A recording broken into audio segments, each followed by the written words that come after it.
en honor a la puntualidad suiza que nos caracteriza en tiempos de pandemia, vamos a dar comienzo entonces a esta actividad, a esta jornada sobre criptomonedas y lavado de activos. La verdad es que es un verdadero placer para la Facultad de Derecho de la Universidad Nacional de Cuyo tener la posibilidad de ser anfitrión, aunque más no sea virtual, pero bueno, anfitrión al fin de esta jornada. Un agradecimiento muy especial a ambos disertantes, tanto a María Eugenia Marano como a Nicolás Gross, por haberse sumado a esta invitación. La verdad es que no puedo imaginar sus agendas. Un 19 de noviembre, sé que fue difícil, así que el agradecimiento es doble. La virtualidad nos permite estar en muchos lados a la vez y pareciera que con un solo clic uno puede viajar a lo largo y ancho del país, pero no deja de ser muy meritorio porque sabemos también que las agendas son realmente muy cargadas. Un agradecimiento también muy especial a las chicas del Legal Tech Seed. La verdad es que es un honor que Ariadna y Sol, ambas que bueno, van a moderar esta actividad, así que quienes no las conozcan las van a conocer, seguramente ya las conocen porque su actividad y su proactividad y su curiosidad en todos estos temas, la verdad es que no deja de sorprendernos y es un orgullo que sean alumnas de nuestra facu, así que también muchas gracias por haber sido puente de esta iniciativa entre la Facultad de Derecho y estos disertantes que nos van a compartir con mucha generosidad sus conocimientos, así que gracias chicas. Y bueno, y muchas gracias también a todo el auditorio, a profesores de nuestra facultad, y personas tanto de la provincia de Mendoza como de otras provincias del país que se han sumado. Y sin aburrirlos más, bueno, le cedo la palabra tanto a Ariadna como a Sol para que hagan las presentaciones de los disertantes que hoy nos van a acompañar. Muchas gracias, Laura. Bueno, reitero los agradecimientos de Laura. Muchas gracias a todos por sumarse. Muchas gracias especialmente a Nicolás y María Eugenia, que muy amablemente accedieron a dar esta charla. Ya ahora Ariadna Luján, que es mi compañera, los va a presentar. Bueno, nosotras somos cofundadoras de Legal Tech Seed, que ya nos nombró Laura. Legal Tech Seed es un semillero de ideas y de pensamiento, crítica, investigación, generación de contenidos, todo lo relacionado al derecho y la tecnología. Es un espacio abierto, es un espacio interdisciplinario, quizás algunos ya nos conocen porque veo bastantes caras conocidas que han estado en otras charlas de las que hemos organizado, quizás otros no. Ahora les vamos a dejar en un ratito las redes sociales por el chat, así se pueden sumar o pueden seguirnos para ver lo que hacemos. Es un espacio que, como ya decía, es abierto, es interdisciplinario, no está cerrado a profesionales, sino que pueden incursionar en este espacio tanto estudiantes como programadores o estudiantes de otras carreras o quien quiera, porque acá confluyen tanto actores sociales como docentes como alumnos para generar, como decía, contenido respecto al derecho a las nuevas tecnologías. Hace poquito estuvimos organizando una charla con Franco Amati, que es un referente en el mundo Bitcoin. También fue una charla que por suerte tuvo mucho éxito. Específicamente fue sobre Bitcoin para principiantes, y de esta charla surgieron varias cuestiones o dudas relativas a lo que es la regulación de las criptomonedas, de los criptoactivos. Entonces, bueno, decidimos organizar esta charla y bueno, nos dijeron que sí, María Eugenia y Nicolás, que son dos copados en el tema, así que ahora Ari los va a presentar.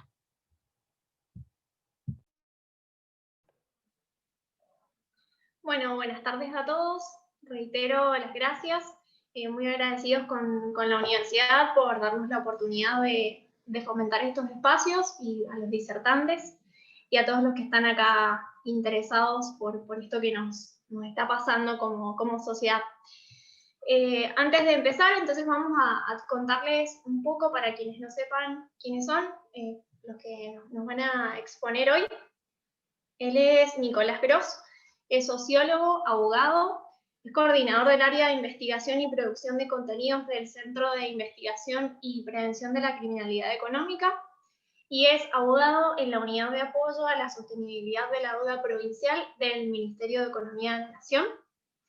Y ella es María Eugenia Marano, que es abogada, posgraduada en Derecho de la Empresa, diplomada en Criminalidad Económica, diplomada en Género y Derecho de la Mujer.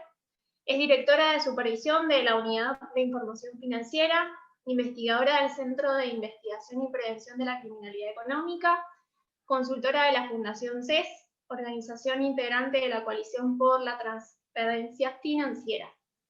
Así que bueno, muchas gracias Y vamos a darle la palabra a Nicolás, que va a empezar con la presentación. Bueno, buenas tardes a todos y todas. Muchas gracias Ariadna Sol, Legal Tech SID, por haber organizado esto. A la Universidad de Cuyo también muchas gracias por haber brindado este espacio. Eso calculo que hizo que la convocatoria sea todo lo amplia que es, y la verdad que está buenísimo poder, digamos, brindar estos... Nada, compartir un poco estos temas que son bastante actuales y que requieren de mucho debate, sobre todo es algo que está en tratamiento actualmente. Sabemos que hay algunos proyectos de los que después les va a hablar mi compañera, María Eugenia, que se presentaron recientemente. Entonces es un tema que está bastante fresco y en el que nos tenemos que involucrar rápidamente, además porque, bueno, nosotros que trabajamos además el tema de la criminalidad económica sabemos la importancia que tiene saber con qué estamos tratando y cuál es el camino que tenemos que empezar a transitar. Dicho esto, voy a compartirles ahora la presentación. Confírmenme si están pudiendo verla bien. Se ve perfecto. ¿Se ven? Perfecto. Bueno, en principio, como ven acá, bueno, me resulta muy extraño, voy a ver por lo menos un par de caras acá porque esto de la virtualidad tiene sus costos. Bueno, en principio, acá lo que están viendo es algo de lo que trata todo esto. Ustedes están viendo la pantalla, probablemente no tienen la más pálida idea de lo que dice ahí, y justamente es la idea, que no entiendan qué dice ahí, porque esto es claramente un mensaje encriptado, en algo que vamos a ver a continuación, que tiene que ver con la función que está detrás de Bitcoin y muchas de las criptomonedas actuales. ¿Qué dice este mensaje? Bienvenidos a la jornada de criptomonedas y lavado de activos. Es decir, lo que hice fue básicamente tomar este mensaje, encriptarlo con la misma función que usa Bitcoin, y el resultado, bueno, fue ese conjunto de caracteres y números extraños que acabaron de ver. Bueno, primero les voy a contar brevemente cómo es la historia, digamos, previa al nacimiento de Bitcoin. Es importante, no porque nos interese, sí nos interesa, digamos, la historia de Bitcoin, pero además hay algunos debates que salen de entender un poco el nacimiento de Bitcoin, que es importante tener. Lo primero que tenemos es David Chaum, que inicia una compañía que se llamó DigiCash, en la cual él lo que hace es crear prácticamente el primer sistema de transacciones de monedas con un dinero electrónico, digamos, a partir de una idea que tuvo. Él es un criptógrafo estadounidense que tuvo la idea de armar algo que es un sistema de firma digital encriptado. Es decir, yo firmo una transacción por una cantidad de dinero X, y esa transacción, que en definitiva es un mensaje que contiene esto, qué es lo que estoy gastando, o qué es lo que qué intercambio estoy haciendo, esa transacción es encriptada de manera tal que nadie sabe exactamente qué es lo que dice esa transacción. Esto lo crea David Chaum, inicia su compañía. En 1994 se hace la primera transacción de DigiCash. ¿Por qué fracasó digamos, esta experiencia? En 1998 quiebra. Fracasa principalmente porque no existía mercado. Lo que hoy es muy común, que es que entramos en Mercado Libre o compramos comida por internet, hacemos todo por internet hoy, más en este contexto de pandemia. Los que no lo hacían aprendieron muy rápidamente a hacerlo. En ese momento no existía mercado, no existían comercios dispuestos a aceptar esta moneda, que era DigiCash. Tampoco existían usuarios. Por lo tanto, digamos, claramente la compañía fracasa. Sin embargo, lo que deja es este inicio, ¿no? Esta primera idea que después va a tomar Bitcoin, que es la de la firma digital encriptada. 1993, Eric Hugh lanza lo que es el manifiesto Cypherpunk. Los Cypherpunk es un grupo de personas que tienen, digamos, hay un componente ideológico bastante importante. Son principalmente anarquistas que están en contra, sobre todo, de la violación de la privacidad por parte del gobierno principalmente, en las transacciones que llevan adelante las personas, los individuos. Entonces, lanzan un manifiesto en el cual hablan de esto, de la importancia de crear una comunidad que vele por la privacidad de las personas. Hacen ahí una distinción entre secreto y privacidad, un poco compleja, medio dudosa, pero en principio, ¿por qué nos importa saber que esto existe y que cada vez que nos hablan de Bitcoin nos hablan de esto? Tiene que ver también con la creación de un mito fundante, ¿no? en las criptomonedas. Acá me sale un poco el costado sociológico. La idea es que nosotros compremos la idea de que tener Bitcoin y tener un sistema descentralizado de monedas, es decir, por fuera de los bancos centrales, y de alguna manera, de manera contraria a lo que es la soberanía monetaria de los países, lo que estamos haciendo en realidad es proteger nuestra privacidad, ¿no? Entonces, de alguna manera este es el beneficio. Yo no tengo ninguna duda de que los cypherpunk tenían esta idea y la llevaron a cabo en un montón de aspectos, y es súper valorable, y hay un montón de cuestiones para discutir al respecto de lo que es la privacidad. Todos sabemos lo que pasa con nuestros datos, y ellos se adelantaron bastante a este tema, pero bueno, la realidad es esta, digamos. Cuando hablamos de criptomonedas no estamos hablando solamente de nuestra privacidad, estamos hablando de muchas cosas, de transacciones de grandes montos de dinero. Ahora después lo vamos a ver. Siguiente punto, Hashcash. Fue un sistema, digamos, creado para solucionar los correos masivos, el spam, que implementa lo que es la prueba de trabajo. Después se va a usar en Bitcoin esto, que lo que hace es que las computadoras tengan que resolver un problema matemático complejo para enviar un correo, ¿sí? De manera tal que enviar un correo cueste dinero en energía eléctrica. Algo que para nosotros está bastante alejado, pero que en muchos países se calcula cuánto consume un CPU para realizar una transacción, y esto está detrás de Bitcoin, es decir, crear problemas lo suficientemente complejos como para que se gaste la suficiente energía, como para que enviar un mensaje sea costoso y mandar spam no solamente sea costoso, sino que sea antieconómico. Después sigue B-Money, que es una iniciativa de Weidai, que lo que hace es incorporar firma digital, prueba de trabajo, y agrega la descentralización de lo que es el control de las transacciones. Esto es algo que DigiCash no tenía. De hecho, centralizaban ellos en su servidor todas las transacciones. Es decir, la privacidad que DigiCash prometía tenía como contrapartida que en realidad el que sí sabía todas las transacciones era DigiCash.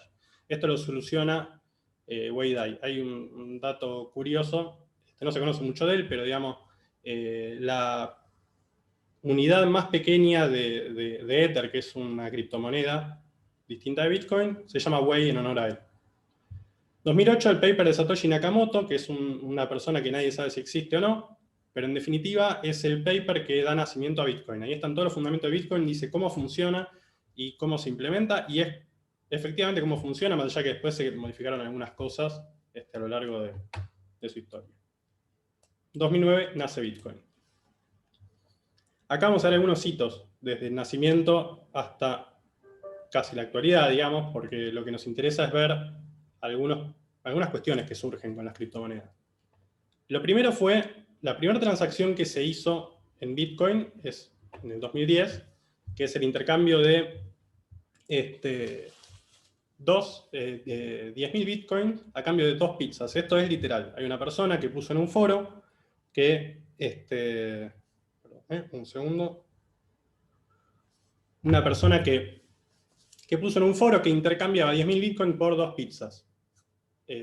Una persona le llevó las 2 pizzas, que equivalían a $25 en ese momento, que hoy equivale a $180.309.000. Es decir, 2 pizzas en ese momento, si uno lo piensa al día de hoy, costaron eso. Ese monto, si uno lo piensa, digo, por mi área de trabajo, equivale a la deuda de más de una provincia. Segundo hito. Se crea, no sé si conocen, un juego de cartas bastante conocido, Magic the Gathering, que es un juego de cartas coleccionables. A instancias de ese juego hay una persona que crea una suerte de exchange de cartas. Sobre ese exchange, que se llama Empty Box, justamente son las siglas de Magic the Gathering Online Exchange. Nace el primer exchange de Bitcoin que llega a controlar entre el 70 y el 80% del volumen de las operaciones. Un monstruo. Al punto tal que cuando se sobrecalentaba las transacciones de Bitcoin, aumentando su valor de forma peligrosa, este exchange funcionaba como regulando ese mercado, frenando las transacciones. Como pueden ver, esto que les estoy contando no es porque no es algo menor, no es un dato de color lo de Magic, se creó un exchange que controló el 70-80% del mercado y podía controlar el mercado. O sea, esto pasó con Bitcoin, hoy no pasa, digamos, pero pasó en su momento. Silk Road, otro hito. Silk Road fue un sitio de internet dado de baja que funcionaba en lo que era la red Tor, digamos, lo que se conoce como Deep Web, que lo que hacían era vender bienes ilegales, drogas, armas, lo que sea, en un sitio que tenía toda la seguridad de la criptografía, es decir, no eran rastreables las transacciones que se daban en ese mercado negro, digamos, online. La historia de este sitio es que, bueno, en el 2013 el FBI le cae, lo dan de baja, logran recuperar algo así como 200.000 Bitcoin, algo por el estilo, de las transacciones que se realizaban en ese sitio. Acá un punto, ¿no?, a tener en cuenta, que a mí me quedó resonando esta historia de Silk Road, más allá del derecho de qué pasa cuando nosotros pensamos en políticas de lavado de activos y financiación del terrorismo y este tipo de cuestiones, digamos, que claramente hay un componente acá, que es el pago de servicios absolutamente ilegales utilizando una criptomoneda. El otro dato de color es que hubo un decomiso de Bitcoin. Eso es algo que tenemos que pensar. ¿Qué pasa, por ejemplo, si un exchange actúa fraudulentamente? ¿Qué le decomisamos? ¿Cómo lo decomisamos? Si tiene sus activos en criptomonedas. Lo dejo picando, no tengo la respuesta y creo que no sé si se está pensando esto, pero es uno de los puntos a tener en cuenta. Digo, igual el decomiso en nuestro país tiene sus complicaciones, pero nada, la va a tener también en este tema. 2014 comienza a ocurrir que sitios importantes como Overstock y PayPal, con Coinbase, que es un sistema que permitía el pago con Bitcoins, empiezan a aceptar Bitcoins para intercambios de bienes y servicios. Es decir, empieza a aparecer la idea del Bitcoin como una moneda de cambio, una moneda masiva. Empiezan a aparecer las billeteras virtuales, las startups en Bitcoin, es decir, lo que hoy conocemos como ICOs, y bueno, empiezan a aparecer una cantidad de sitios dedicados a esto. Después, perdón. Por último, en 2015 aparece Ethereum, que es, lo que importa acá es que se separa lo que es blockchain, que ahora después vamos a ver bien lo que es, del contenido, llamémosle, monetario. Es decir, ya la blockchain deja de ser usada solamente como un método para controlar transacciones económicas, para emplearse en un montón de cuestiones que no vienen al caso y son motivo de otra charla probablemente, pero digamos, cuando hablamos de esto que se habla ahora, que son los contratos inteligentes, etcétera, están relacionados con esto que está haciendo Ethereum. Otra vez me pasó lo mismo. Bueno, acá atrás porque tengo puestas sus fotos. Lo último que hay, como ven acá, hay dos signos de Bitcoin, uno naranja, uno verde. Lo que ocurre es que en este año aproximadamente Bitcoin se separa en dos. ¿Por qué? Por característica tiene Bitcoin la cantidad de transacciones que puede realizar al día de la fecha. Digo, tiene un protocolo determinado que permite una X cantidad de transacciones por el tamaño de información que permite cada uno de los bloques de la blockchain, limitado, y que para lo que son las necesidades del consumo actual en criptomonedas, resulta muy limitado. Entonces decidieron armar un Bitcoin Cash. Es un Bitcoin paralelo, es decir, la blockchain se partió en dos. Las personas que tenían Bitcoins en ese momento pasaron a tener dos billeteras, ¿sí? Es decir, el valor de cada Bitcoin decrece. Tenían la misma cantidad, pero podían emplearlo en cualquiera de las dos cadenas. La idea es que Bitcoin Cash es mucho más rápido. ¿Por qué? Porque el volumen que permite cada uno de sus bloques de transacciones es mucho mayor, pasa de 1 mega a 8 megas, lo que permite que, nada, que las transacciones sean más veloces y sean muchas más. ¿Cuál es el problema con Bitcoin Cash? Que, digamos, hay una discusión de si Bitcoin Cash va a reemplazar a Bitcoin o no, si Bitcoin es irreemplazable y por qué. El punto con Bitcoin Cash es que hoy el proceso de minado, que ahora después vamos a ver lo que es, pero digamos, para que entiendan un poco, hoy lo controlan, hoy pueden controlar ese proceso de minado 3 compañías. Es decir, el sueño de descentralización que había nacido con Bitcoin, en Bitcoin Cash ya no resulta tan bien. Es decir, 3 compañías podrían decidir fraudulentamente alterar la cadena, la blockchain, y alterar las transacciones dentro de la misma, con mucha más probabilidad que en Bitcoin. Avanzamos. Características. Aclaro una cosa, yo estoy hablando siempre de Bitcoin, ¿por qué? Porque es la criptomoneda más importante, o sea, no hay ninguna duda de que sigue siendo la más importante y todas funcionan más o menos igual, pero digamos para que es de la que más información hay, de la que, digamos, hoy se consume y se usa masivamente. Las características son, primero, ausencia de autoridad central, es lo que les mencionaba antes. Nadie, absolutamente nadie, tiene control de Bitcoin. Es decir, hay nodos distribuidos en todo el mundo. Por nodos nos referimos a computadoras que tienen los servicios instalados para trabajar con Bitcoin y a su vez mantener para sí la totalidad de lo que sería una suerte de libro contable, de registro único de todas las transacciones a lo largo de la historia de Bitcoin. Es decir, cualquier usuario, de hecho todos ustedes los que están en esta charla, tienen la posibilidad de constituirse como nodo, minar Bitcoins y validar operaciones. Y en eso reside también la potencia de la blockchain, es decir que al ser tan amplia la comunidad y tan complejo, digamos, que alguien se adueñe del proceso de validación, le da como cierta seguridad. Y además vamos a ver la cantidad de reglas que tiene, ahora las voy a mencionar de hecho. Pseudoanonimato es la segunda característica que tiene que ver con que hay una clave pública, es decir, si yo quiero enviarle dinero a alguien, ese alguien me va a dar su clave pública para que yo le envíe dinero. Hay una clave privada que es la que yo voy a tener para decir, desde mi cuenta voy a enviar X cantidad de dinero. Esa clave privada está encriptada, la clave pública. O sea, está todo encriptado, es decir, nadie, en definitiva, cuando yo hago una transacción, sabe qué es lo que estoy haciendo ni quién lo está haciendo. ¿Por qué? Porque cuando uno mira la blockchain, con lo que se encuentra es con eso que les mostré al principio, que es un hash. Es decir, un mensaje con una cantidad de bits, 256 bits, y una cantidad de caracteres absolutamente ilegibles. Es decir, nadie sabe qué es lo que está ocurriendo. Pero en definitiva, ¿por qué decimos que es pseudoanonimato? Si bien, digamos, ahora podemos ver que el hash es irreversible, entonces no es que uno puede leer. Lo que sí puede ocurrir es que, dada una transacción sospechosa, uno puede rastrear la IP desde la cual se realizó la transacción. Después vamos a ver que, como todo, siempre hay un plan B, ¿no?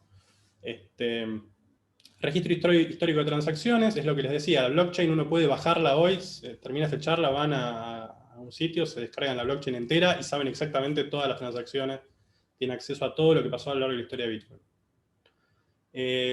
Seguridad, bueno, las transacciones son aseguradas gracias a un protocolo basado en el consenso para la validación de las transacciones, es decir, el proceso de minado tiene a su vez un proceso de validación. El nodo que logra validar, ahora después, todas estas cosas que estoy diciendo suenan medio chino, se las voy a explicar en breve, pero digo, estamos hablando de un sistema que garantiza que un sinnúmero de actores participan en la validación de las transacciones.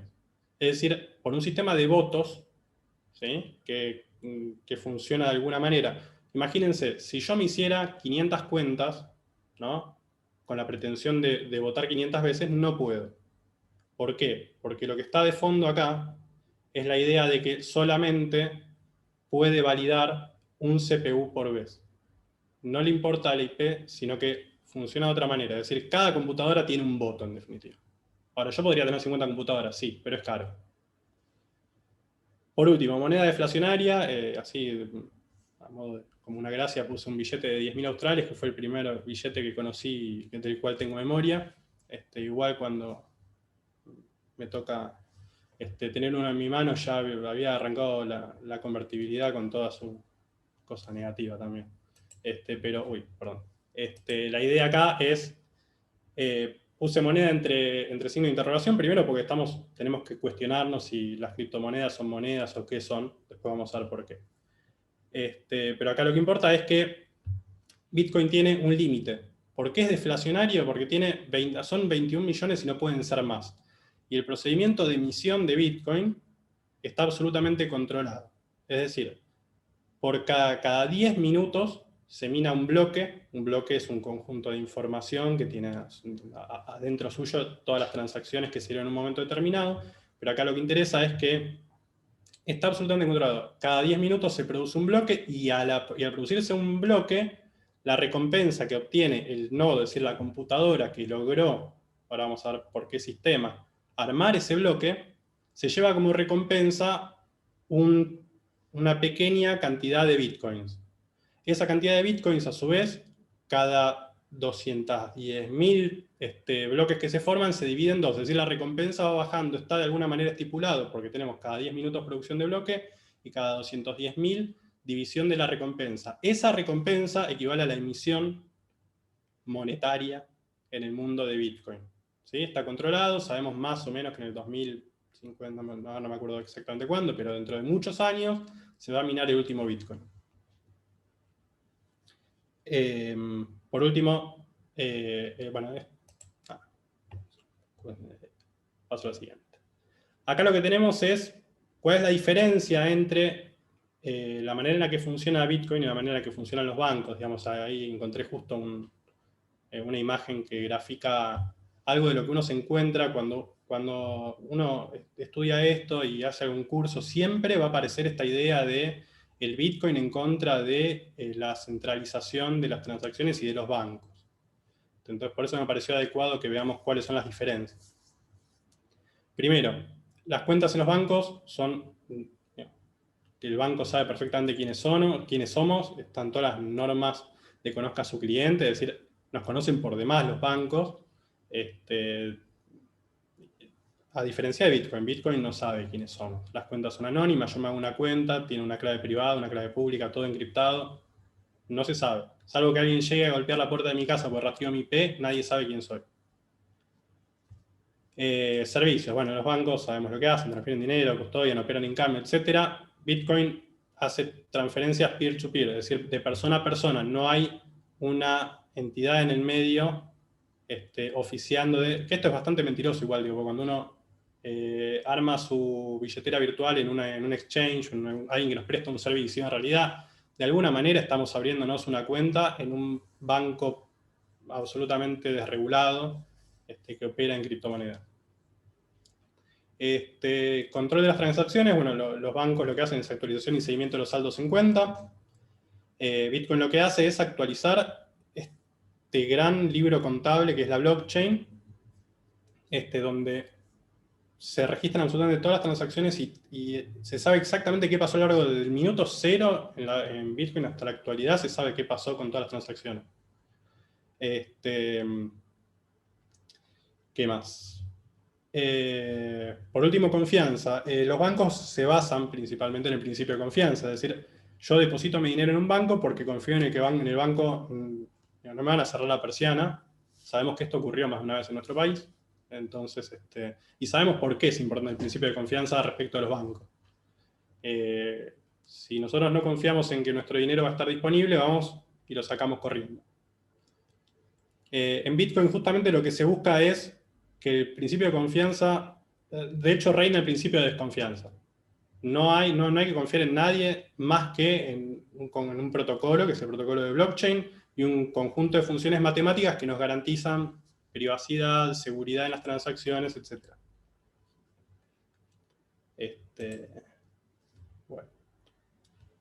Perdón, antes de esto sí quiero mencionar que este es otro punto a debatir. Digo. Cuando hablamos de criptomonedas y de regular las criptomonedas, estamos hablando un poco de qué pasa también con la soberanía monetaria de los países. Esto mismo que hablamos antes de que si es deflacionaria, si no es deflacionaria. La emisión monetaria y justamente los medios de cambio que usamos todos los días son herramientas que tienen los gobiernos de todos los estados para regular la economía.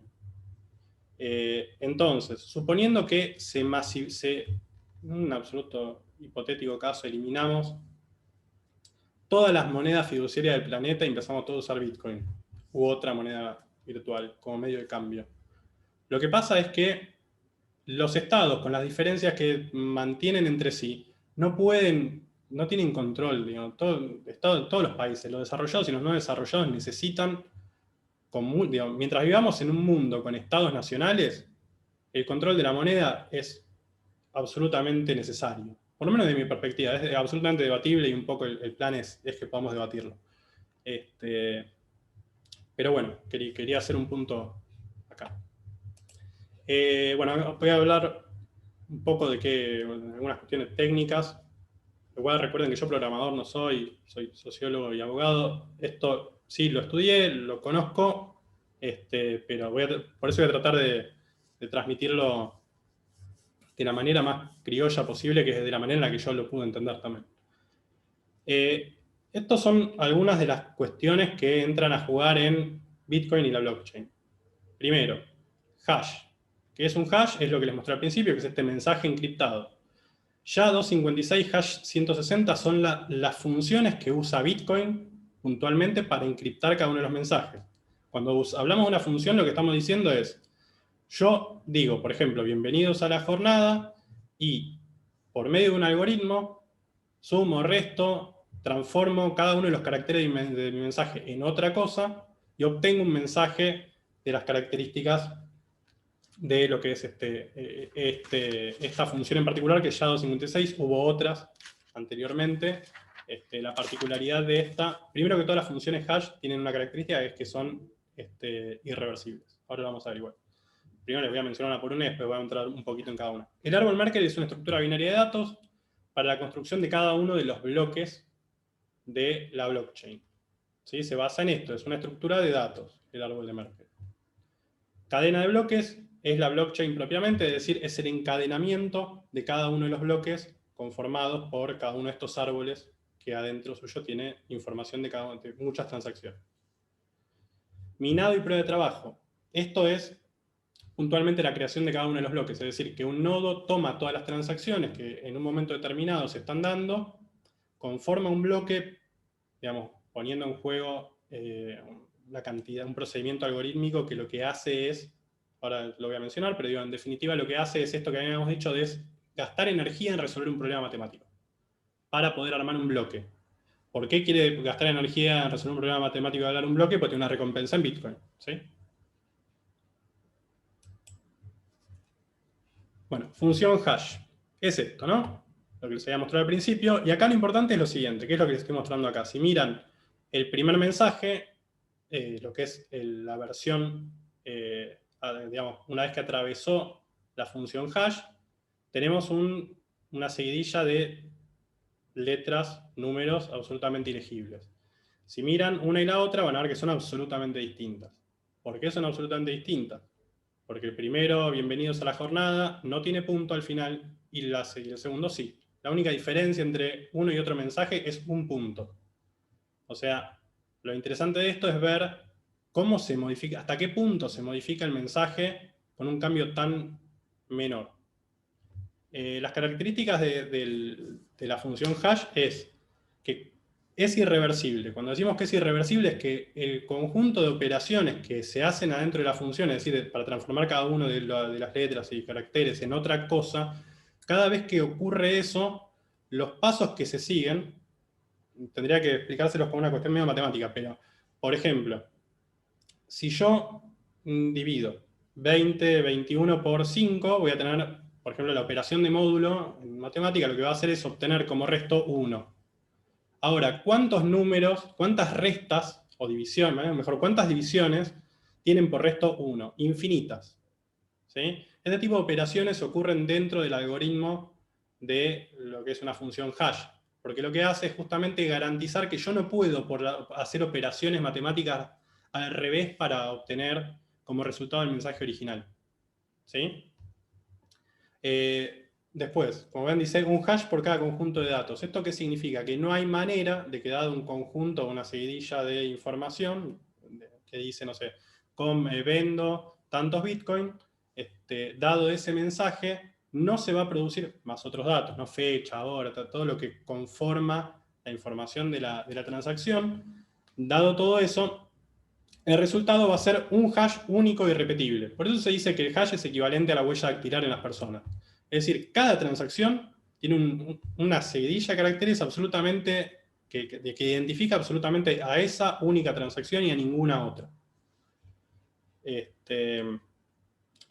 Hecho esto, sigue lo que es, rápidamente lo voy a pasar esto porque no sé cuánto tiempo llevo y no me quiero tampoco extender indefinidamente, perdón, corté levemente para ver, bueno, me estoy pasando bastante. Voy a tratar de resumir esta parte que por ahí es un poco pesada.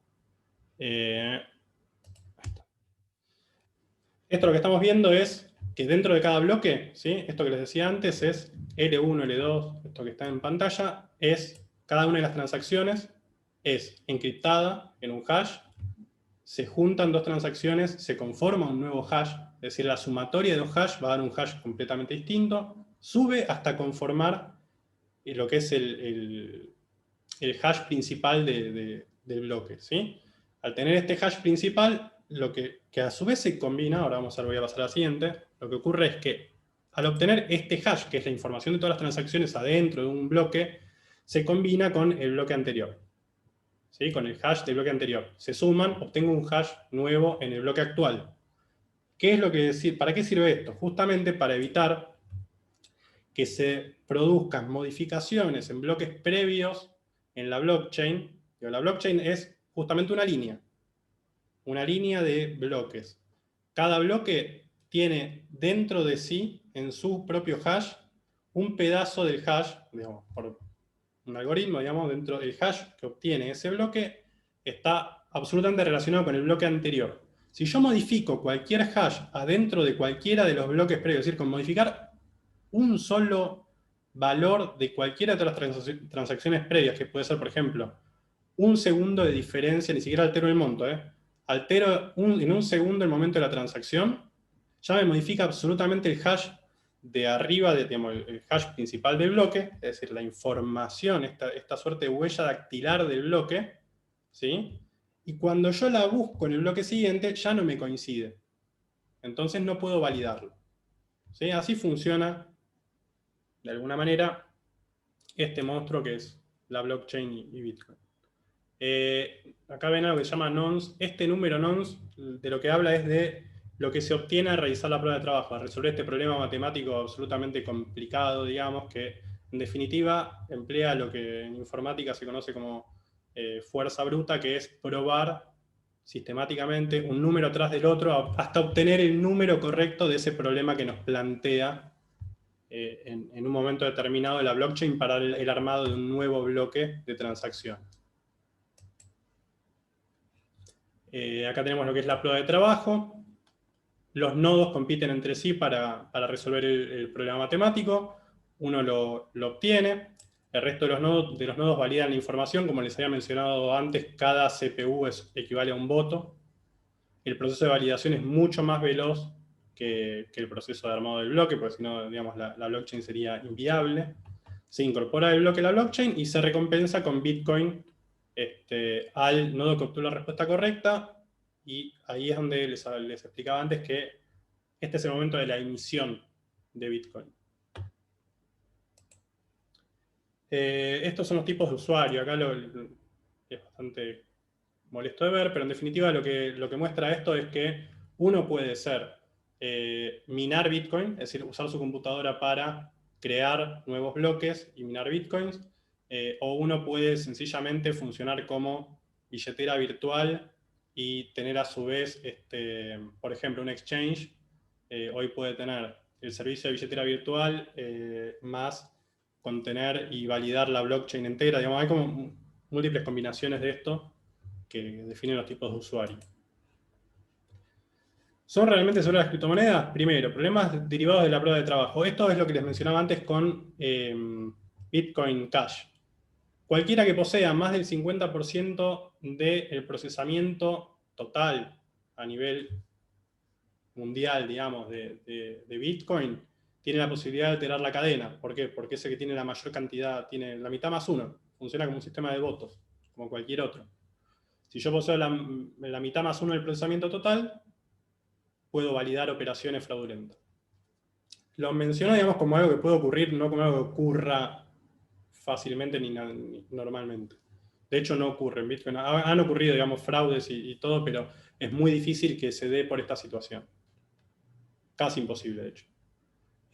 Problemas derivados de la clave y la billetera electrónica. Esto lo puse, es bastante elemental. Si yo pierdo mi clave privada, no accedo nunca más a mi billetera virtual. Los bitcoins que yo tuviera guardados ahí se perdieron para siempre. Problemas de volatilidad.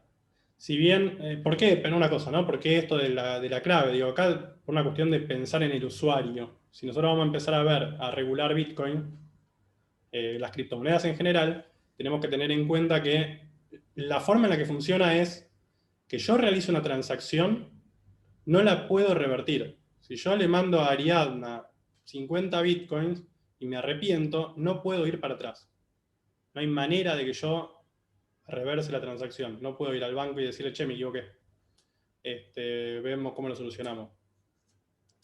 Problemas de volatilidad. Si bien el Bitcoin es considerada moneda deflacionaria, está expuesta a volatilidad, a la volatilidad propia muy parecida a los mercados financieros.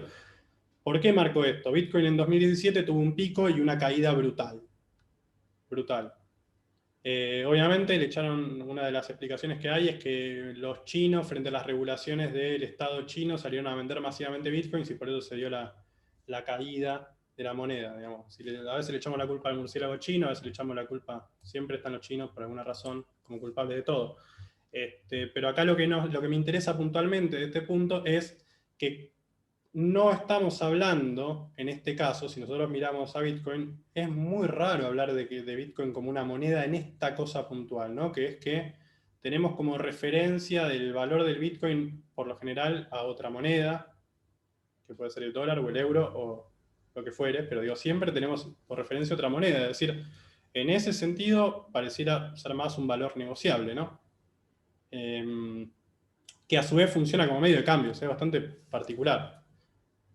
Ausencia de regulación. No existe regulación estatal clara sobre los exchanges, ni se brinda seguridad alguna a los consumidores. Bueno, esto es justamente lo que estamos tratando de resolver. Por suerte hay algunos proyectos a los cuales le va a hablar ahora Maru. ¿Qué más? Bueno, con respecto a la regulación, el mundo es bastante variopinto.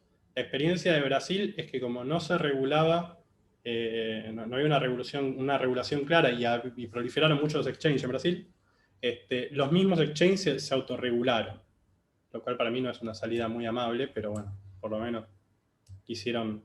¿Por qué? Porque se les genera problemas dentro del mercado a ellos mismos, ¿eh? No es porque sean buenos y porque quieran. Cuando no hay regulación, suele ser bastante problemático. Algunas de las cosas que se nombran cuando hablamos de criptomonedas, cryptocurrencies son las criptomonedas en inglés, digamos, en general, Bitcoin es la principal. Hay otras, Ether, Litecoin, Monero, Zcash, hay muchas más. Stablecoins son criptomonedas respaldadas con moneda fiduciaria, tienen por objetivo brindar un activo digital no expuesto a la volatilidad. Las stablecoins son monedas virtuales emitidas por empresas privadas que garantizan que por esa emisión de su criptomoneda hay un dólar respaldando en el fondo propio de la empresa privada. Peligrosísimo, ¿no? Si lo pensamos 2 segundos, tengo que confiar en que la empresa privada realmente tiene esos dólares que me dice a mí que tiene de respaldo a esa stablecoin. Se supone que, bueno, son menos volátiles y en teoría yo podría ir siempre con mi stablecoin X a cambiarla por un dólar, pongámosle. ICOs son las Initial Coin Offering. Acá me equivoqué, dice inicial, pero va con T. Refiere a emprendimientos que se capitalizan a través de recibir Bitcoin u otra criptomoneda. Es decir, lo que hago es decir, mi empresa va a hacer X cosa y ofrezco tal bien, voy a ofrecer tal servicio o tal bien, y de alguna manera salgo al mercado a buscar criptomonedas, que después obviamente yo voy a convertir en la plata necesaria para llevar adelante mi proyecto. Acá hay un punto bastante importante a tener en cuenta y que justamente va a ser motivo de regulación, entiendo, que tiene que ver con que estas empresas, estas ICOs, lo que hacen es ofrecer o un derecho de uso de ese servicio que van a prestar en el futuro, o un porcentaje de la renta obtenida por la empresa. Es decir, esta ICO, ¿qué es lo que me están dando a mí? Me están dando un token, ¿no? El token es como lo mismo, ¿no? Es un pedazo de información encriptada que dice cuánto tengo yo de esa empresa. Es muy parecido a una acción, ¿no? Entonces, si es tan parecido a una acción, ¿no debería regularlo la Comisión, no debería estar bajo la órbita de la Comisión Nacional de Valores? Yo entiendo que sí. Por último, la Central Bank Cryptocurrency es lo que les había hablado hace un rato, no sé si lo saben ustedes, pero tiene que ver con algo que está pasando en el mundo, que es que los bancos centrales están empezando a emitir criptomonedas soberanas basadas en la blockchain. Es decir, con la misma tecnología, ¿no? Esta de crear bloques encriptados que garantizan, descentralizados, que garantizan la seguridad de las transacciones, etc. Es un tema, es un mundo aparte esto, pero digo, China, en Europa se está haciendo, en todos lados se está haciendo esto. Acá, de hecho, hay alguna experiencia menor que anda dando vueltas, pero nada. Por último, en la Argentina lo que tenemos es esto. Es que hasta el momento, ahora Maru se va a ocupar de esto, pero tenemos como distintas formas de mencionar a las criptomonedas. Moneda virtual para la UIF, en la resolución 300 del 2014, moneda virtual o token en un comunicado de la CNB 2017, que a decir verdad, digamos, la CNB, ahí hay un problema que ahora les voy a comentar, pero no sé, yo lo vivo como una suerte de indefinición bastante problemática. La FIP la definió como moneda digital en lo que es la ley de impuesto a las ganancias.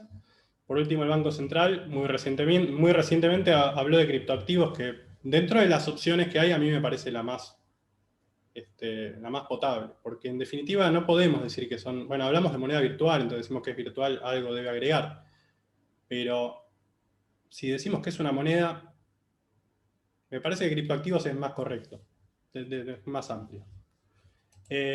Bueno, y esta es la pregunta, ¿no? ¿Es moneda, es valor negociable, es activo? Bien, muy rápidamente les voy a contar una experiencia que tuve.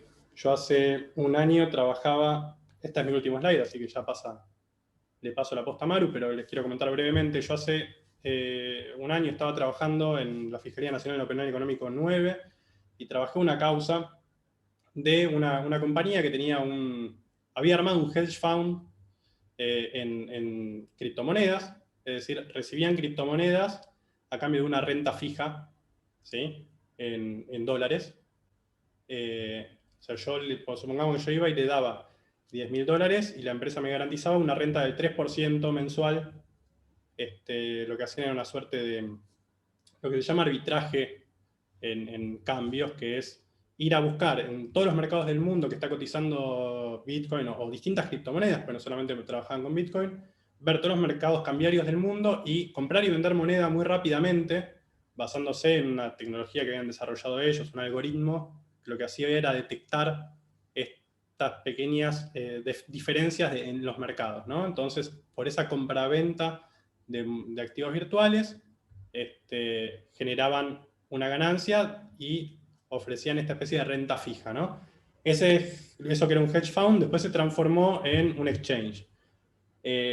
Al trabajar la causa, primero me encontré con la denuncia venía de Procelac, que hicieron un trabajo bastante interesante, porque el problema era qué es una criptomoneda, ¿no? No la tenemos definida, tenemos estos nombres que le hemos puesto, pero no sabemos muy bien, en definitiva, quién es competente para regular algo de esto. La denuncia era por captación de ahorro no autorizada. Entonces, ¿qué era lo que decía Procelac? Debería, digamos, si están funcionando como un fondo que capta criptomonedas, lo que vamos a hacer es emparentar ese contrato entre el usuario y el fondo lo vamos a emparentar con lo que se llaman los contratos de inversión, que es una figura que está contemplada dentro de lo que es la normativa de la CNB. Al definir valor negociable aparece contratos de inversión dentro de sus múltiples opciones. Tenemos un problema, la figura de contrato de inversión viene de Estados Unidos, es bastante compleja. O sea, hubo un esfuerzo de Procelac por tratar de enmarcar, digamos, una operatoria que en definitiva, ¿qué es lo que está haciendo Procelac? Estaba diciendo, che, esto es recontra peligroso para el inversor, porque no tienen, primero que no hay oferta, lo están ofreciendo públicamente porque salía en todas las redes.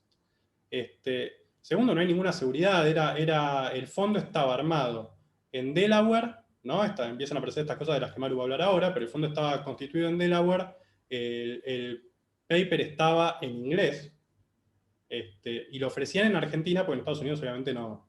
Decía, todo esto que estamos ofreciendo es para Argentina y no para Estados Unidos. Pero lo hacían desde allá. Entonces, bueno, Procelac intervino para mí bien, con buen tino. El problema es que después uno cuando trata de resolver estas cosas se encuentra con los límites en la CNB. Yo tomé testimoniales en su momento a el gerente de fondos comunes, el gerente de fideicomiso, el gerente de legales. Tomé 3, 4 testimoniales, nadie sabía qué contestar. Yo, digamos, después me fui de la fiscalía, lo último que llegué a hacer fue, ya en contexto de pandemia, mandarles la causa y decir, muchachos, díganme qué es esto. Porque en definitiva el problema ¿cuál era? Yo necesitaba saber si la CNB debía o no autorizar eso. Porque si la CNB no es competente para autorizar esas operaciones, entonces yo no estoy en el marco de una captación de ahorro no autorizada. Digo, porque ¿quién es la autoridad para autorizar? ¿Se entiende? Un poco son los problemas. También quería hablar de esto porque en definitiva estamos hablando, ahora Maru les va a hablar más de la cuestión del lavado de activos, pero me parecía interesante transmitirles qué es lo que pasó ayer, digamos, en una causa muy puntual sobre este tema. Así que bueno, muchísimas gracias por escucharme. Perdón que me extendí, pero nada, es un poco apasionante. Después me preguntarán lo que quieran.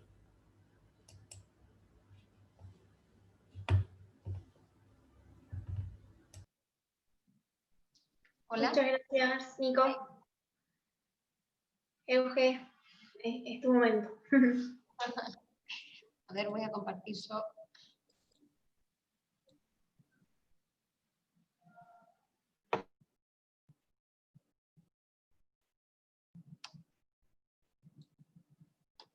Disculpen.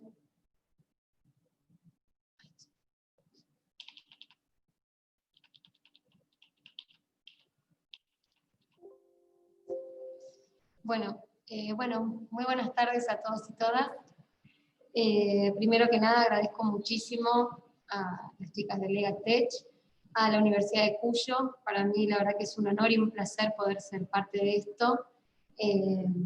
Además de ser del compromiso enorme que tienen estas jovencitas con estos temas, que nos lo traen, la verdad que también es reconfortante ver que gente tan jovencita se preocupe por esto, que lo distribuya, que lo trabaje tanto, y que las universidades les den este espacio, con lo cual lo celebro muchísimo y no quiero dejar de mencionarlo. Les agradezco muchísimo la confianza en este tema tan particular, ¿no? Lo escuchaba Nicolás hablar de este mundo, cómo lo mezclamos con el derecho. Las chicas me decían antes que la mayoría del público eran abogados, estudiantes de abogacía, y yo creo que más de uno ha quedado con los ojos abiertos como diciendo, ¿de qué me están hablando? ¿De dónde saco el hash? ¿De qué norma? ¿Dónde metemos todo esto?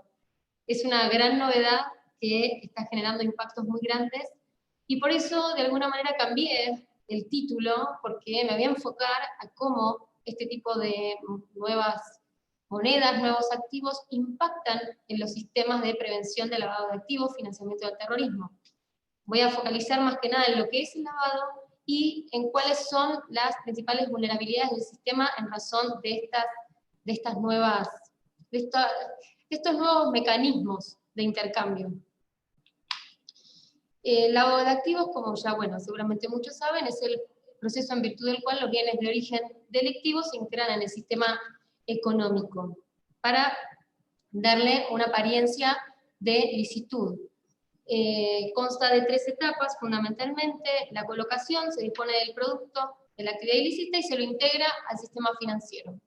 Dinero que viene de la trata, de la droga, de la compra de armas, etcétera, etcétera, venta de armas.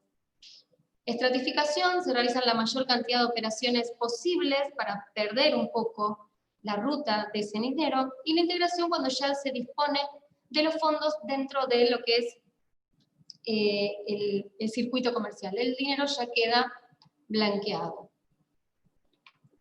Financiamiento del terrorismo, también, yo acá no sé si lo ven bien, yo veo todo cortado, perdónenme la interrupción, pero ¿ustedes lo ven bien? Sí, ok, yo lo veo bien. Sí, se ve bien, en el chat corroboran que se ve bien. Ahí está. Financiamiento del terrorismo, bueno, recolectar bienes o dinero que no necesariamente provienen de actividades ilícitas para ser utilizados y aterrorizar a la población o hacer que autoridades públicas, nacionales o gobiernos extranjeros realicen determinada actividad o realicen un hecho o se abstengan de hacerlo, a los fines, ya les digo, de aterrorizar a la población.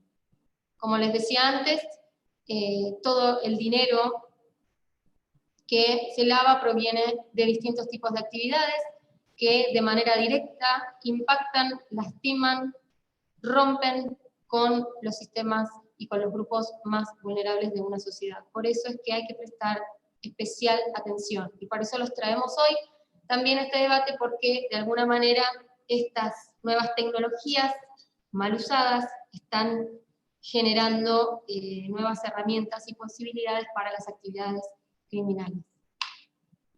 Marco normativo internacional, el Grupo de Acción Financiera Internacional, a razón de un montón de flujos financieros y a los fines de mitigar los riesgos que se producen a través de estas actividades, dicta y fija estándares y promueve la implementación de medidas regulatorias y operativas a los fines de combatir el lavado de dinero, la financiación del terrorismo y la proliferación de armas de destrucción masiva.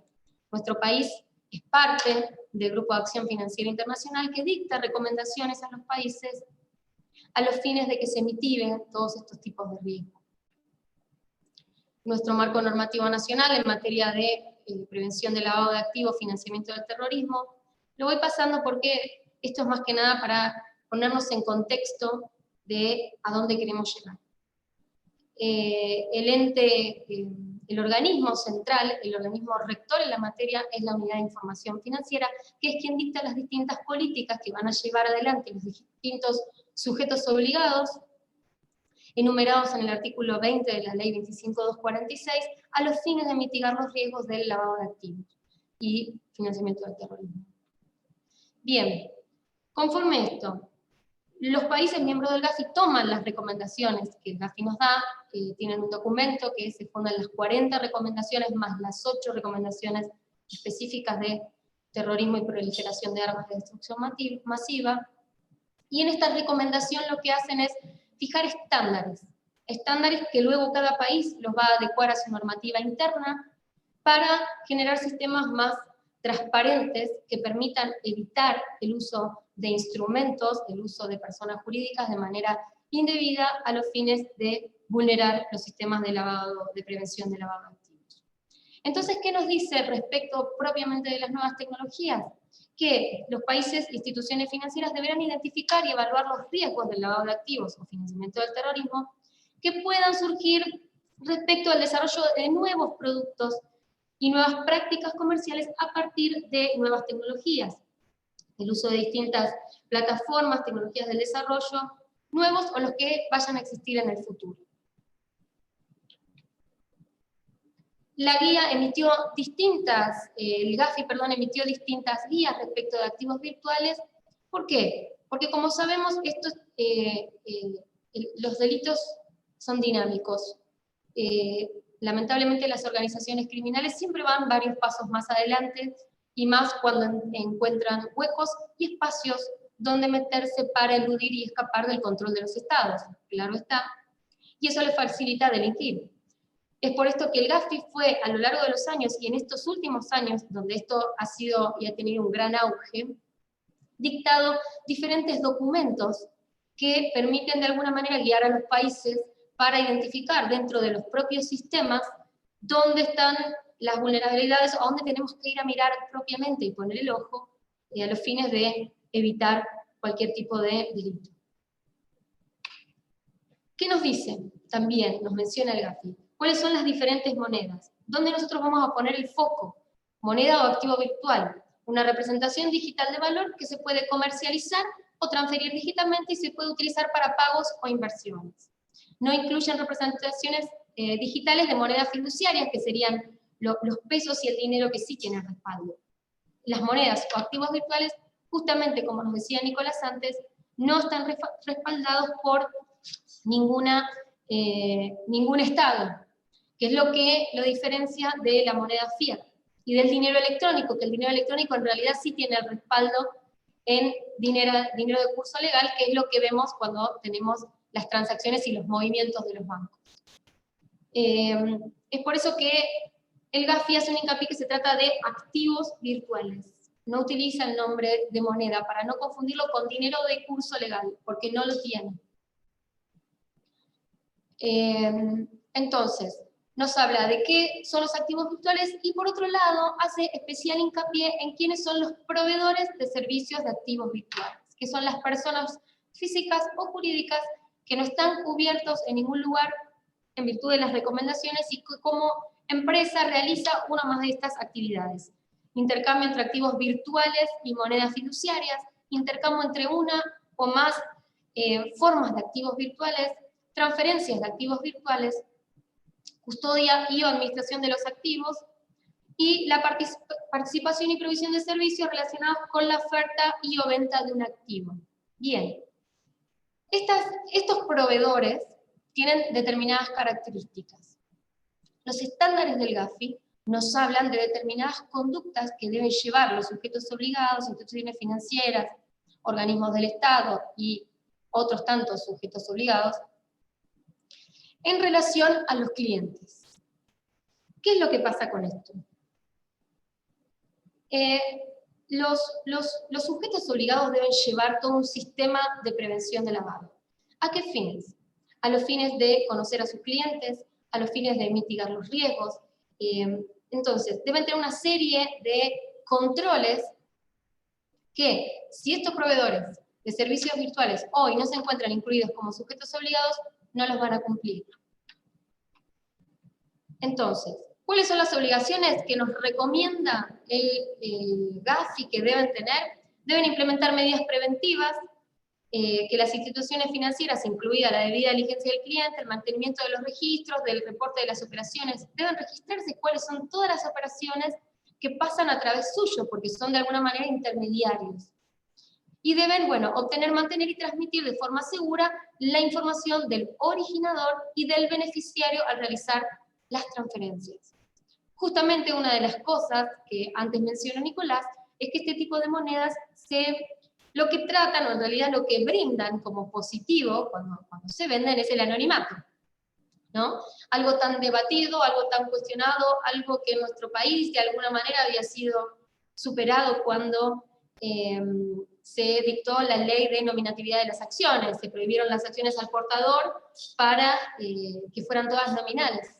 Hoy, con esto, estaríamos de alguna manera, en cuanto a lo que es identificación del beneficiario, a quién es la identificación del titular de ese activo, dando un cierto paso atrás en cuanto al conocimiento por parte del Estado de quiénes son que realizan esas operaciones.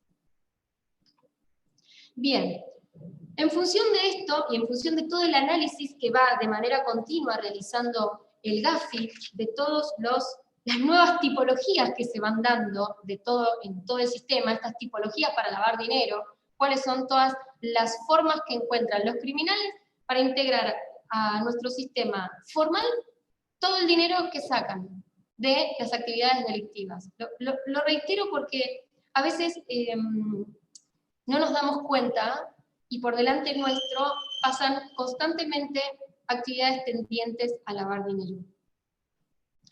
¿Qué nos dice? ¿Cuáles son los indicadores de alerta y que los distintos sujetos obligados tienen que tener en cuenta a los fines de hacer un enfoque real basado en riesgo? La recomendación 1 nos habla del enfoque basado en riesgo. ¿Qué significa esto? No todas las actividades son iguales, no todas las zonas geográficas son iguales, con lo cual cada actividad, cada región, hasta cada país, porque de acuerdo a las características de cada país tiene riesgos diferentes. Con lo cual, en función de esos riesgos, debe prestar especiales atenciones a determinadas características de las operaciones. ¿Qué es lo que nos dice que tenemos que prestar especial atención? Características tecnológicas que aumentan el anonimato, como uso de sitios web de intercambio de igual a igual, servicios de mezcla, criptomonedas mejoradas con el anonimato. ¿Y esto por qué? Esto, lo que no quiero dejar de resaltar que Gafi de alguna manera sí considera que todo avance tecnológico es positivo. Lo que no es positivo es que no exista regulación, que no exista determinado control. Debemos también fomentar el uso de nuevas tecnologías. Ese es el futuro y de eso no podemos escapar y no podemos ser ajenos.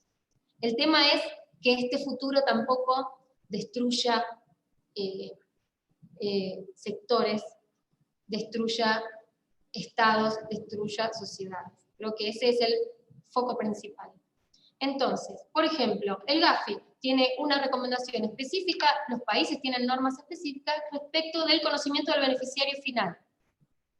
Este tipo de tecnologías que aumentan el anonimato estarían, de alguna manera, contrariando estos principios fundamentales, que es donde hoy tenemos que poner especial foco. Porque los criminales lo que intentan de manera constante es dar opacidad a ellos mismos, o sea, tratar de que no se los conozca, a través de distintas capas de estructuras jurídicas, a través hoy de distintas monedas, ID, domicilios de estas características. Este es el gran riesgo que tienen estos activos virtuales, además de tratarse de un mundo que, por lo menos para mí, y sé que para muchos es completamente novedoso y alejado de las realidades, ¿no? Lo intangible siempre suele ser bastante complejo de comprender. Riesgos geográficos. Los delincuentes pueden explotar países con medidas nacionales débiles o inexistentes para los activos virtuales. Serían como una especie de jurisdicciones offshore en cuanto a medidas. Bueno, voy a ir a operar con un domicilio de ID en un país donde esto no está regulado, por ejemplo.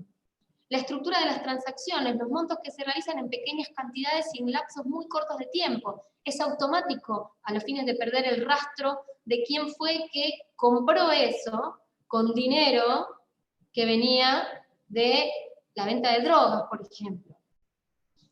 Realización de múltiples transacciones de alto valor o una asociación corta, que existe un patrón escalonado irregular. Perfiles de remitente o destinatario. Esto es cuando los sujetos obligados deben evaluar el perfil del cliente, que se compadezca realmente con determinadas operaciones.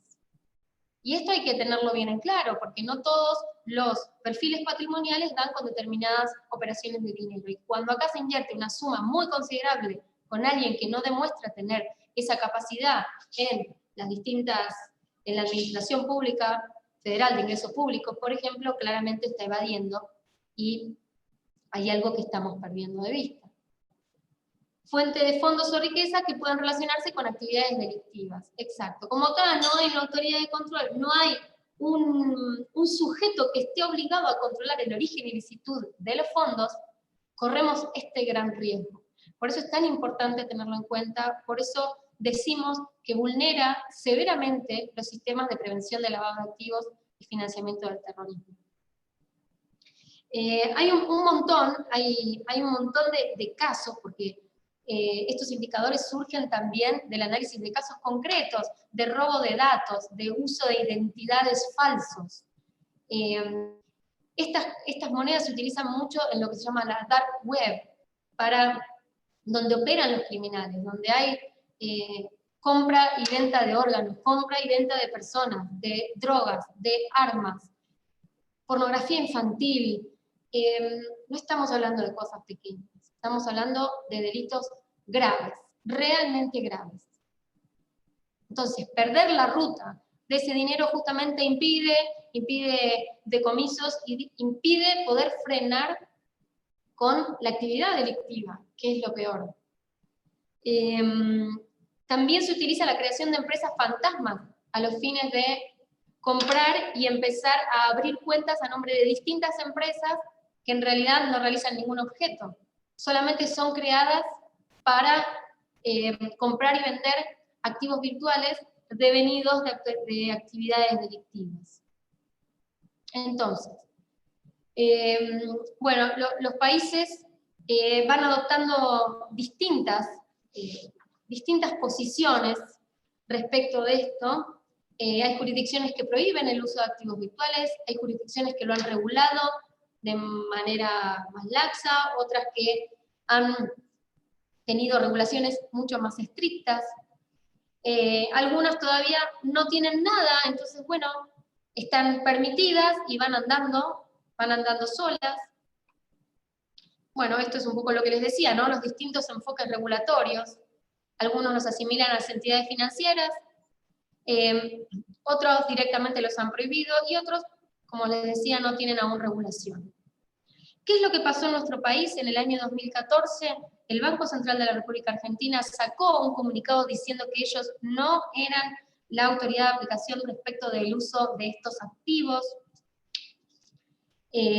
Bueno, está la circular que antes se mencionaba.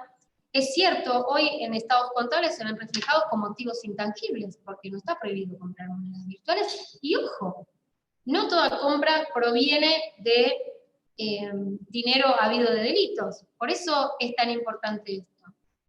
Si yo el dinero de mi actividad decido invertirlo en activos virtuales, no hay ningún impedimento para ello. Y está bien, y es legal que así sea. La ley de impuesto a las ganancias también lo incorpora como hecho imponible a los fines de la tributación. Esto trae ciertos inconvenientes, porque el gran problema que tienen estas monedas, estos activos, es que no está definido cuál es la jurisdicción. Eso es muy complejo de rastrear, porque depende de donde se haya realizado la operación. Entonces, ¿cuál es la legislación que tomo? ¿La nacional, la extranjera, del país donde esté? Es muy complejo. Por otro lado, también la FIP dictó la resolución 4614 del 2019, donde de alguna manera regula un régimen informativo para la utilización de plataformas digitales, a través de las cuales también se operan con activos virtuales. Y por su parte, la UIF en el año 2014 hace una primera aproximación, habla de lo que son las monedas virtuales en aquel entonces, y lo que le dice es a los sujetos obligados es que tienen que prestar especial atención al riesgo que implica las operaciones efectuadas con monedas virtuales, y les exige que establezcan un seguimiento reforzado de estas obligaciones. Evaluando esto que les decía, que se ajusten al perfil del cliente que las está utilizando. Por lo menos, siempre y cuando lo tenga a la vista, porque siendo que no está regulado, tampoco es muy común encontrar que se vean reflejadas operaciones con activos virtuales. Y por otro lado, lo que exige es a todos los sujetos obligados que reporten de manera sistemática, mensual, todas aquellas operaciones efectuadas con monedas virtuales, siendo que no tenemos una reglamentación propia de los activos virtuales donde se deban cumplir con determinados recaudos, por lo menos exige a los sujetos obligados a que nos informen, a que informen al organismo de control cuando se opera con estas monedas. ¿Cuáles son los objetivos que tenemos como unidad de información financiera y que tenemos como país? Porque esto abarca un sistema mucho mayor. Relevar quiénes son los actores del mercado, donde se pueda haber impactado el uso de estos nuevos activos, casas de cambios virtuales, billeteras virtuales, proveedores de servicios. Evaluar la inclusión de los proveedores de servicios de activos virtuales como sujetos obligados, justamente para que puedan cumplir con toda la normativa que exige la ley 25246 y las distintas reglamentaciones de la Unidad de Información Financiera, que puedan ser supervisadas, que se pueda controlar que efectivamente estén teniendo un sistema de monitoreo y de prevención y de control, de prevención del lavado de activos, normas específicas para los proveedores para que se incorporen políticas de debida diligencia y reporte de las operaciones, y justamente incorporarlos dentro del esquema de supervisión con un enfoque basado en riesgo. Bueno, estos son algunos ejemplos, después vamos a distribuir el material para que también lo tengan, no quiero demorar el tiempo de preguntas, pero bueno, son casos que han sido alarmantes. El de Liberty Reserve ha sido muy, muy importante a través del uso de la creación de esta empresa que emitía activos digitales. Se lograron lavar como 6 billones de dólares, 6 billones de dólares en activos ilícitos. Pensemos lo que significa esa cifra, en un mundo donde millones de niños se mueren de hambre. Porque esto es así, debemos generar también este enlace, ¿no? Que esto no muera en lo que se trata de una norma, o que piensen que tan solo se trata de un control del Estado. Estamos pensando en políticas también sociales. Millones de niños se mueren de hambre, y a través de estas herramientas se lavan millones y millones, donde más de uno nada, disfruta y se divierte con el uso de este dinero. Skill Road, que es lo que nos mencionaba Nicolás antes, Western Express, bueno, han sido casos muy resonantes. No obstante, si vamos en las noticias, hoy día aparecen cotidianamente secuestros extorsivos donde se pide el pago de un rescate en bitcoins. ¿Para qué? Para no rastrear quién es el que está realizando el secuestro, por ejemplo. El robo de datos, el phishing, el ransomware que le dicen, robo de datos, y que piden el pago a través de monedas virtuales.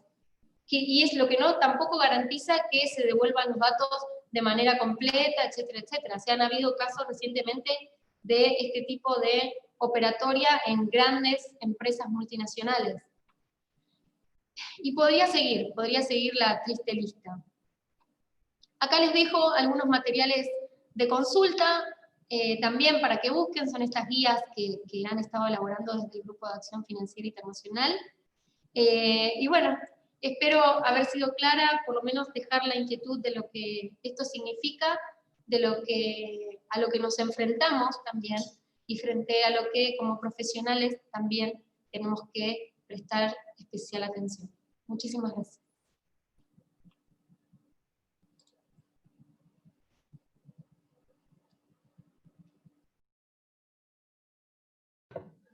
Bueno, muchísimas gracias María Eugenia y Nicolás. La verdad que la exposición de ambos ha sido tremenda. Al menos yo aprendí un montón, probablemente el resto de la audiencia también. Así que vamos a pasar a la parte de las preguntas. Los que tengan, tenemos algunas anotadas, pero los que aún no las han hecho pueden ir haciéndolas en el chat y las vamos leyendo. Y quédense tranquilos que les vamos a pasar el material, que también está muy bueno. Me disculpas, Ari, ahí justo se apareció un globito con una pregunta y vi. Sí. Hace muy poquito, la semana pasada, se presentaron 2 proyectos de ley para reglamentar el funcionamiento de las criptomonedas. Los he leído, los estoy analizando. Creo que todavía nos falta un poco de profundidad, que esto es más grande de lo que nosotros pensamos, y que cualquier reglamentación debe ser seria, consciente y completa, para no tener que quedarnos solo en la letra de la norma. Necesitamos tener normas que sean efectivas y claras. En este caso, sobre todo claras, porque es un tema muy confuso. Entonces, es lo único que en este punto puedo referir a los proyectos de ley que están presentados. No son malos, son mejorables.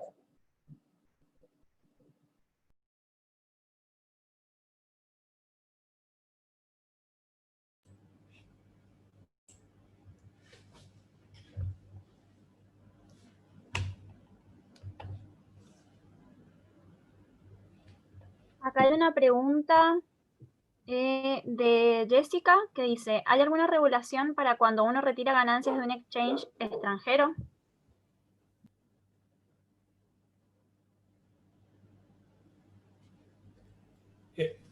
A ver, si querés contesto, Omar. Lo que tenemos que tener en cuenta es que las criptomonedas son, en definitiva, activos inmateriales, como mencionó antes María Eugenia. Es decir, sí, digamos, le cabe todo lo que es legislación tributaria, por ejemplo. Bienes personales. Yo puedo, si tengo activo en el extranjero, no deja de ser una riqueza que además está evaluada según, por ejemplo, la ley de impuestos a las ganancias. La forma de saber cuánto vale mi Bitcoin es, si no me equivoco, se calcula al 31 de diciembre, puedo estarme equivocando en esto, puedo estar siendo impreciso, pero al 31 de diciembre de cada año se calcula el valor de la Bitcoin a la cotización de ese momento.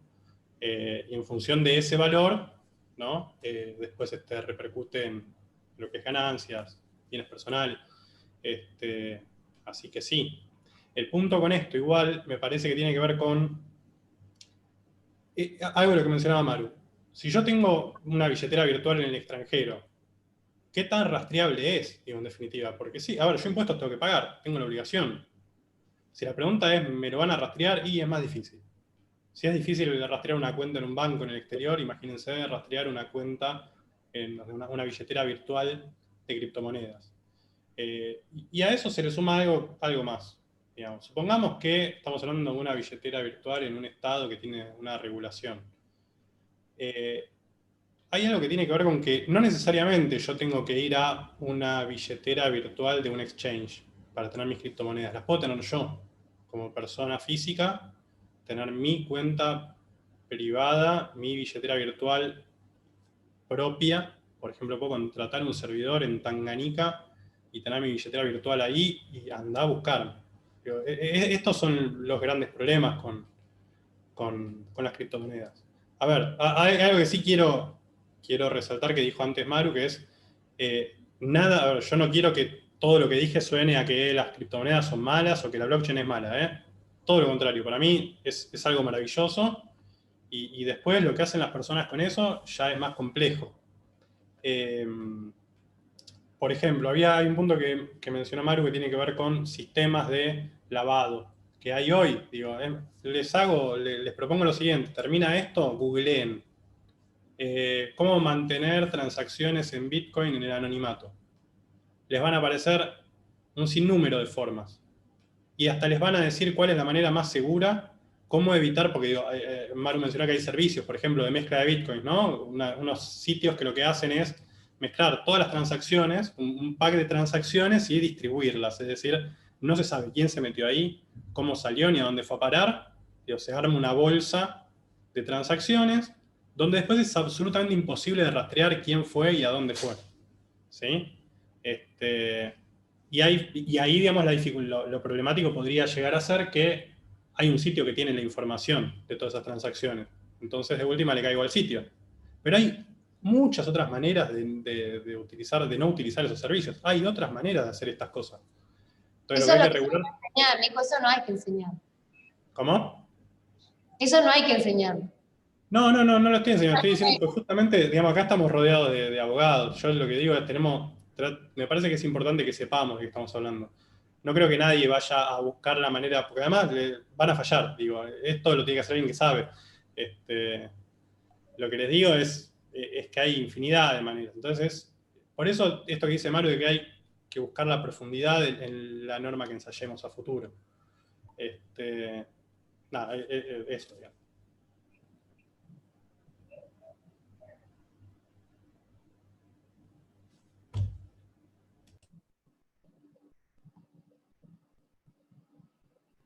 Había otra por acá que dice, ¿qué pasará cuando no se mine más Bitcoin? ¿El precio subirá más?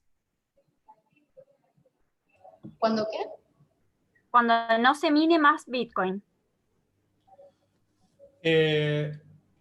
No, a ver, es imposible responder, digamos, porque tiene que ver con el valor de un activo. Pero sí, hay algo que claro. Digo, si yo tengo un activo limitado, depende digamos, de lo que confluya en el mercado de esa criptomoneda puntualmente, cuál va a ser su valor. Es lo que les decía antes, Bitcoin no tiene un valor en sí mismo, sino que tiene un valor reflejado en una moneda fiduciaria y, por sobre todo, las monedas fiduciarias, el dólar y el yuan también. Entonces,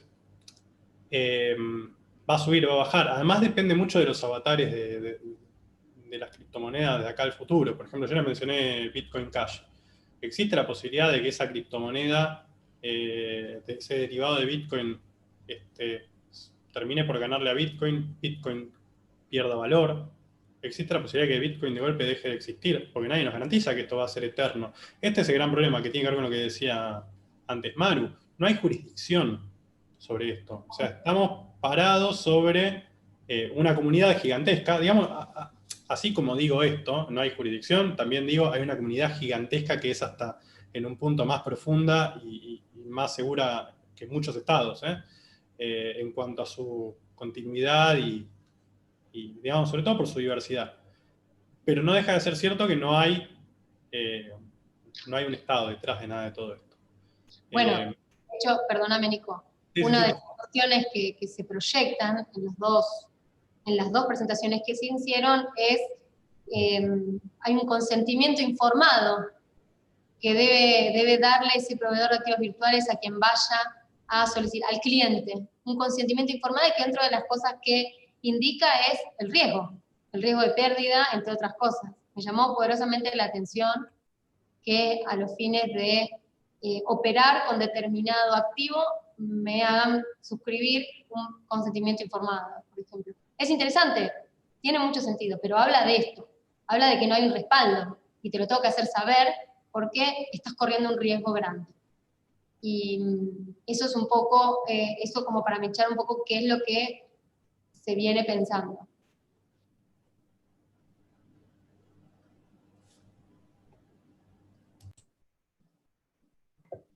Acá hay otra pregunta que dice si las wallets se pueden rastrear según su IP. De Paulo. Sí, eso yo creo que lo había mencionado. Tiene que ver con lo siguiente. Las transacciones no dejan de ocurrir en Internet. Entonces, toda transacción lo que implica es un envío de información de una computadora a un servidor a un lugar, después a todos los nodos de la blockchain, etc.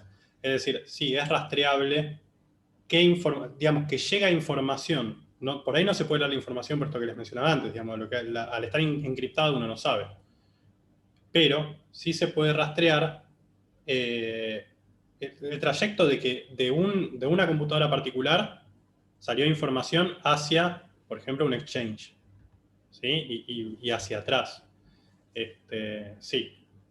Por eso, digamos, también está esta cuestión, nuevamente, por ahí me acusan de hacer docencia del mal, pero dígame, sí me parece que es importante saber que, digamos, todo lo que tiene que ver con tecnología, digamos, siempre hay maneras de evitarlo, el rastreo. A ver, así como hay manera de evitar el rastreo de IP, también va a surgir alguien que genere una manera de rastrear a pesar de, porque siempre estamos en esta lucha constante, ¿no? Entre lo que es la ciberseguridad y el mundo hacker, que todo el tiempo está poniendo a prueba. No digo que los hackers sean malos para nada, estoy diciendo sencillamente, sí, algunos son muy malos, otros no, pero digo, es necesaria esta puesta a prueba permanente de estos sistemas. Pero nada, lo que esperamos también es que justamente esto se vaya volviendo cada vez más seguro, que haya cada vez más regulaciones que eviten este tipo de problemas. Por ejemplo, si las criptomonedas hoy, si se emplearan masivamente, va a hacer que cualquiera de nosotros va a pedirle un servicio a alguien que lo va a prestar. Por esto, digamos, es importante esto de pensarlos como sujetos obligados y que tengan todas las obligaciones correspondientes. Porque es muy difícil que masivamente todos nos volvamos hackers. Yo estoy absolutamente lejos, a una distancia infinita de eso. Son muy pocos los que pueden, los que tienen la cabeza para hacer ese tipo de cosas. Entonces entendamos también que tenemos que trabajar primero con regular lo que va a ser masivo en no mucho tiempo. Muchas gracias, Nicolás. Acá hay una pregunta más que dice, ¿no se puede entender como recursos financieros y por ende que sea viable la regulación del Banco Central?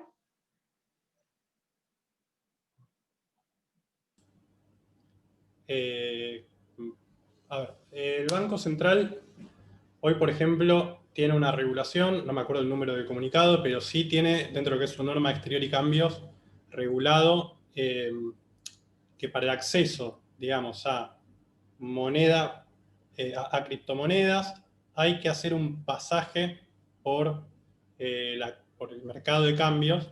¿Sí? Esto está cambiando, igual cambió hace muy poco, porque tengamos en cuenta una cuestión. Tenemos serios problemas con el dólar hoy en Argentina. Entonces hay una cantidad de regulaciones que cambian a la velocidad de la luz. Entonces yo puedo estar diciendo algo que cambió ayer, ¿sí?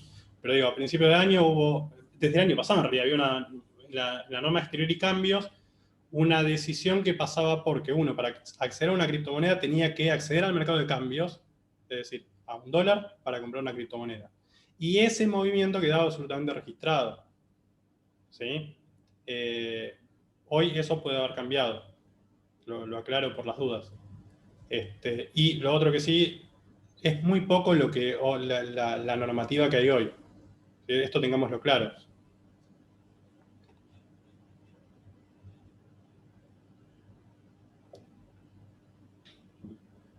Una cosa, sí, en el comunicado de mayo sí está como activo financiero. Me olvidaba de eso. Yo creo que lo mencioné en una de las últimas diapositivas que mencioné los comunicados. Ese comunicado refiere a las criptomonedas como activo financiero. Acá hay una pregunta más de Sergio que dice, ¿se espera que incida en algo la resolución de los actuales procesos penales por lavado con activos virtuales en nuestro país? Por ejemplo, la causa Bobinas Blancas, actualmente en etapa de juicio oral y con un imputado por lavado de activos virtuales.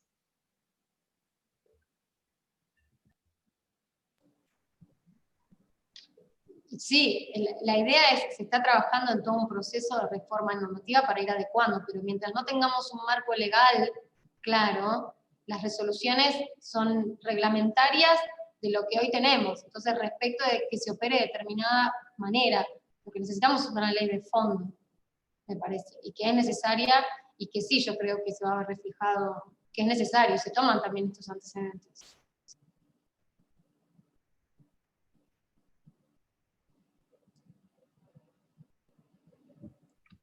Bueno, si no hay más preguntas. Bueno, antes de despedirnos, como les decíamos al principio, que nosotros en el semillero, además le agradezco a los chicos que son parte del semillero que estuvieron en la charla, que había varios, que también estuvieron compartiendo en sus redes para ayudarnos con la difusión. Estamos organizando, o más bien ya tenemos planificada una charla sobre inteligencia artificial y ética que va a dar María Daro, también organizada por el semillero. Ahora paso a dejarles el link. De todas maneras, cuando nos sigan en las redes sociales, ahí como les expliqué al principio, en el Linktree van a poder encontrar directamente el link para inscribirse. Es el 25 de noviembre. Así que bueno, siguiendo un poco en esta temática del derecho y la tecnología, va a estar muy interesante y quedan todos invitados. Bueno, entonces ya para cerrar, les agradecemos muchísimo, por un lado, a la Facultad de Derecho, que nos dio el espacio y la difusión para esta charla tan interesante. Y bueno, por otra parte, a María Eugenia y a Nicolás, que dieron una exposición buenísima y súper entendible. Espero que todos se hayan llevado algo, algún aprendizaje, y que sigan incursionando en este mundo que a nosotras nos apasiona tanto, que es la tecnología aplicada al derecho y todo lo que tiene que ver con esto. Así que bueno, y les doy las gracias a todos de mi parte, de parte del semillero y seguramente de la Facu por haberse inscrito y haber asistido. Muchas gracias. Acá piden segunda edición, María Eugenia y Nico. Esto no nos había pasado. Piden la parte 2. Vamos a organizarla. Vamos a pensarla. Con mucho gusto. Aprovecho para agradecerles a ustedes y a todos los que estuvieron presentes. Gracias. Chicas, muchas gracias. Desde la Facu también agradecemos obviamente a María Eugenia y a Nicolás, y bueno, a ustedes y a Legal Teach, que también nos han acompañado, y bueno, esperamos seguir sumando más actividades juntos. Así que muchas gracias a todas las personas, y comuníquense por el tema de los certificados, ahí ya lo pusimos, con el mail de extensión@derecho.uncu.edu.ar. La segunda edición la tenemos allá en Mendoza, entonces.